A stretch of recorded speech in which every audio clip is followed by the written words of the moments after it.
guys, nagbabalik nandito na naman tayo sa isang lobby ng mga palong-palo. Kahit Grandmaster 5 lang natin rank dito mga kaibigan, pero palong-palo yung kalaban natin. So nandito guys, yung title natin dito, Sinolo versus Squad. Kasi nga isang squad din dito, pero yun, humiwalay ako sa kasama ko kasi bakit?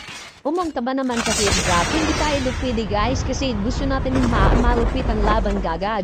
Dito guys, meron tayo dito nakikita ang footstep. So ating pagmamasdan. At ayun, binaril na ni Taurus mga kaibigan, susukan 27 yung damage mga kaibigan na tayo na down, bumalik sa lobby.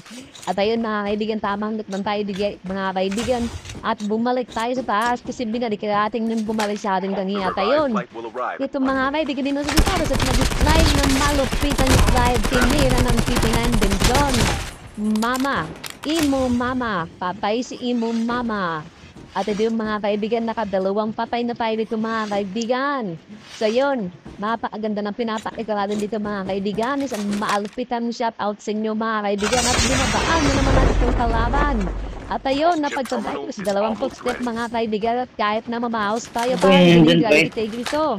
Kasi hindi mga kaibigan, tinira na, inis nito na malupit na sinaklo. Hindi din nakatama pa yung patay mga kaibigan. At ayun, nakawag muna sa Taurus mga kaibigan kasi kailangan muna natin mag-heal. Kailangan natin mag-heal mga kaibigan bago tayo makipagsagupaan sa mga palong-palo. Kasi tayo pwede makipagsagupaan na tayo yung armor natin mga kaibigan. At ayan, binalikan na naman ni Taurus. Pray mga kaibigan, nindot ating manangilot yan. Hindi natin papagpalagpasin yung mga dapat natin yan. At ayun mga kaibigan na tayo ay nakapalapawit pero hindi natin dahil naman nakasyulan. At ayan na mga kaibigan. Ayan na. May nakakasalubong tayo guys. Dito na isang nakatimplar. Ayan, ito yung last guy nila mga kaibigan. Hindi tayo matut-matut dinigyan kahit nakatimplar pa yan. At tingnan papalagan na kasi meron tayong malupit ang slide. At ayun na mga kaibigan. Ayan na. Patay si Templar. At ayun mga kaibigan, dahil naburing tayo, naganap tayo ng maraming galaban at napadpad tayo dito mga kaibigan sa may upgrade. Yung plano ko sa dito guys is mag-a-arsenal sa araw-araw. Punong-puno na mga palumpalo, nakajak-jak pa. So nung dapat natin gawin yun guys, hindi tayo bababa kasi meron tayong tinatawag na one-tap na hover bike. Hindi natin kailangan bumaba dyan guys. Yung gagawin natin dito guys is babanggay natin ang babagi ng paulit-ulit ng mga yan. So anong dapat natin gawin guys? Ayan na! Anong gagawin mo? Huwag mo na ihingi si Senyorita. Kasi Senyorita ay nagpapahinga na. Andun na sa lobby. Ano? Ikaw na yung susunod pare. Pare ko sa inyo guys, diba? Nakadakdak sila. Kung dapat gawin yan guys, balikan natin yan. Yan. Toda na tayo mga kaibigan. Napakaganda ng pinapakay na Taurus dito mga kaibigan. Walang tutok daw. Pag mga ganyan ba, wala bang tutok yan? Hindi naman sa ganon. Kundi sadyang mapalumpulutan talaga yung kalaban. Kasi nga iniingatan mo yung buhay mo kasi mag-isa ka lang. Yung kaya, diba? 3 kills tayo mga kaibigan. Ayun, nakita niyo yun? Kita niyo yun?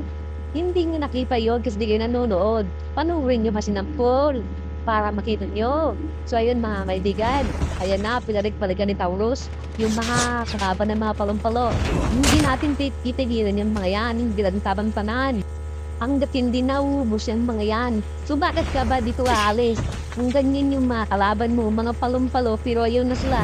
Dago na ng dago kasi naghahanap sila ng chinpo na para ako'y Berlin pero hindi naman sila nakakatama kasi nga mabilis yung aking hoverball. At ayun mga kaibigan, ayun, nakaapat na tayo na kills dun sa isang squad mga kaibigan. Subalit 10 kills na. At ayun, dumating na si Bibian na magsasawsaw na si Bibian. Hindi pa yung mapapatinig niya kay Bibian. Hindi tayo bababa. Baka ako ay matulala at bumalik ako sa lobby. Hindi ko gagawin yun mga kaibigan kasi ako ay nakabibian. Kasi naka-BY15 ako ay hindi naka-BY15. Ako ay naka-isinggelo. Kaya ako doon mga kaibigan. At ayan yung last guy. May daladalan siya. Pero mga pupuntahan ko yan mga kaibigan at kating papalagan. At binabaril ako ni Bibian na tayo na mga kaibigan. 7% na lang ang ating sasakyan na tayo mga kaibigan at dala. Tayong kalaban takin ang binabaan at pinaplanuan akong patayin. At ayan ang mga kaibigan at ako ay nag-heal at bumaba na yung kalaban at nandito na ako sa baba at hindi niya na ako nakita at meron siyang yak-yak mga kaibigan at aking pinalaga ng sex na hindi umubra. At ayun mga kaibigan, patay na si kuya. At ayun mga kaibigan, ito yung last guy. Akin ang hinihintay. Alam kong lalapit yan dito mga kaibigan kasi ayan may magdidongtad na yan at pinaulan ng aking bala na gamit yung aking Iki 117 mga kaibigan dahil sa kalaban at ating nakuha ng mga kaibigan yung ng kalaban. At ayan mga kaibigan, patay at naubos yung isang squad mga kaibigan. At ayun mga kaibigan, 12 kills na tayo doon mga kaibigan at napadpad dahil ito sa mga palumpalo ulit ng mga kalaban. So balik kunti na lang kami dito. Naghahanapan kami ng simpatya na kami ay papasok at babaril sa bawat isa. At ayun mga kaibigan, akin ang tatakbuhan ng granada yan mga kaibigan. Kaso yung problema dito mga kaibigan, sablay yung granada ko mga kaibigan. Hindi ko natamaan yung kalaban kasi alam ko may tao doon sa loob ng sasakyan. Kaso yung problema ay hindi talaga ako makatama. Walang lambing tana to mga kaibigan. Kaya mga kaibigan, binaril ko na lang kasi hindi talaga ako makatama. At ayun, nabawasan yung armor ng kalaban na tatago doon. So ayun mga kaibigan, tatapunan ko na ng cluster. Siguro mas maganda pa. At ayun mga kaibigan, atakbo yan. Siyempre cluster yan, my goodness. Hindi ka tatakbo? Ano pa? Hindi naman siguro bulletproof yung armor mo. At ayun mga kaibigan, ayan na may kalaban. May gumagapang na mga kaibigan, hindi nakasunal. At ayun, patay. At siya'y natuluyan gamit ang ating tender bag. At ayun, papalagan pa naman tayo. Yung naka-arsenal tayo na si X9. Ay naman mga kaibigan, meron na namang nangangahas. Nangahas na naman ang papasok dito sa ating lungga. Hindi natin papasupa. Hindi natin pahayaan marapasok yung mga yan. So, tututuan na natin ng AK-117 natin yan. At ayan na mga kaibigan. Parang tutok si Tauros pero tumama pa rin mga kaibigan na tayo. Buti na lang guys, bala na yun nag-adjust. Lumiko na yung bala sa kalaban. At ayun mga kaibigan, tatakbong na natin ng granada para hindi na mahin. Kasi pag mahin na naman yan, dagdag na naman sa problema natin yan. At ayun, hindi nga tumama yung ating granada. So ayun mga kaibigan, meron naman itong ng mga ngahas na papasok. At ayun, nakikita nyo. Alam kong nakikita nyo kung hindi nyo nakikita kasi hindi kayo nanonood. My goodness, ayun na naman. Ayan, nagdaw na naman gamit ng ating CX-9. At ayan mga kaibigan, meron na naman mga ngahas. Ayan na. Sige, pumasok ka. Pumasok ka sa lungga, pare. Di ba sabi ko sa'yo pumasok ka? Yan, di ba? Yan, pumasok ka.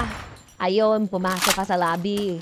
At ayun mga kaibigan, 17 kills. Defy dito mga kaibigan. Napakaganda ng laban dito guys.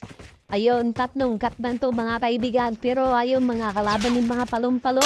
Pinalito na naman tayo guys. Meron naman kalaban dito sa harap. Hindi ko binarangyo sa kanila. Alam niyo kung bakit? Picket yun guys. Hindi yung tao. Kilang kilala mo naman yung tao ang gumagalaw kaysa naman sa mga bot o kaya naman yung mga makatricks niya guys. Yung tower dyan sa taas na yan is tao talaga yan. So ayan, babalin guys. Kaso hindi na wala talaga akong tutup guys. Hindi talaga nag-adjust yung bala ko doon guys. Kaya pagpasisyahan nyo na. So aking naramdaman, mayroong ditong maitim na balak. Mayroong ditong nagbabalak sa aking pagkababae. Pagkababae ni Bebian.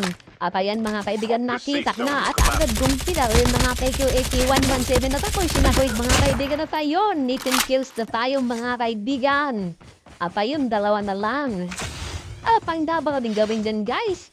Siyempre, yan natin kailangan ipatalo yun guys. Dapat manalo tayo guys kasi 20 kills. Yan kailangan natin i-achieve dito guys. So, bali nakita na natin yung isa. At ayun mga kaibigan, kailangan muna natin mag-smoke para sa ating proteksyon. Kasi kung di tayo mag-smoke din mga kaibigan, pagbaril natin dyan sa isa, automatic may babaril din sa atin. So, yung kalagyan yan dito guys sa blackout. So, amang kaduwetin din guys, mag-smoke tayo ulit. Yan, smoke ulit. I-smoke lang ng smoke kasi yan. Lulusog na yung mga yan. Kaso yung problema, nakatutok na yung section sa katawan niya. At ayaw bumalik sa lobby. Yan, digil ako sa inyo. Pa-share nyo naman. Pa-like nyo naman guys. Maraming salamat. Thank you.